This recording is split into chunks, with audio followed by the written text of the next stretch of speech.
शेतकरी मित्रांनो, कृषी उत्पन्न बाजार समिती अकोट जिल्हा अकोला आपल्याकडे अकोटची पहिली पावती आहे. त्यामध्ये 8,055 एक भाव अकोटमध्ये कापसाला मिळालेला आहे.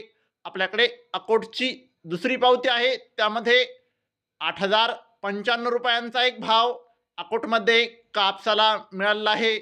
शेतकरी मित्रांनो, आपल्याकडे आज अकोटची पूर्ण माहिती आलेली नाही. वरी काय भाव गेला. पुढची बाजार समिती आहे कृषी उत्पन्न बाजार समिती मानवत. मानवत येथे आज जास्तीत जास्त कापूस भाव होता 8,205 रुपये. कमीत कमी कापूस भाव होता 7,975 रुपये. शेतकरी मित्रांनो, सरासरी कापूस भाव होता 8,125 रुपये. पुढची बाजार समिती आहे परभणी जिल्ह्यातील सेलू. शेतकरी मित्रांनो, आज सेलू येथे जास्तीत जास्त कापूस भाव होता 8,185 रुपये. सरासरी कापूस भाव होता 8,085 रुपये. कमीत कमी कापूस भाव होता 7,870 रुपये. तर फरदड कापसाला 7,070 रुपयापर्यंत भाव मिळत आहे. पुढची बाजार समिती आहे सिंधी सेलू. जास्तीत जास्त कापूस भाव होता 8,185 रुपये. कमीत कमी कापूस भाव होता 8,110 रुपये. शेतकरी मित्रांनो, सरासरी कापूस भाव होता आज सिंधी सेलू येथे 8,150 रुपये. पुढची बाजार समिती आहे देऊळगाव राजा.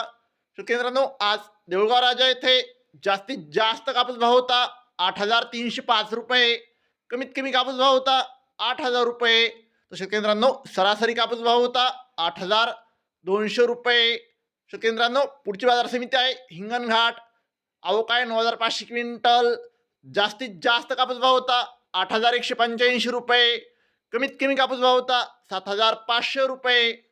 सरासरी कापूस भाव होता 7,900 रुपये. शेतकरी मित्रांनो, दररोज कापसाचे लाईव्ह बाजारभाव बघायचे असतील चॅनलला आत्ताच सबस्क्राईब करा आणि व्हिडिओ तुमच्या गावातील व्हॉट्सअप ग्रुपवर शेअर करा. धन्यवाद. जय जवान, जय किसान.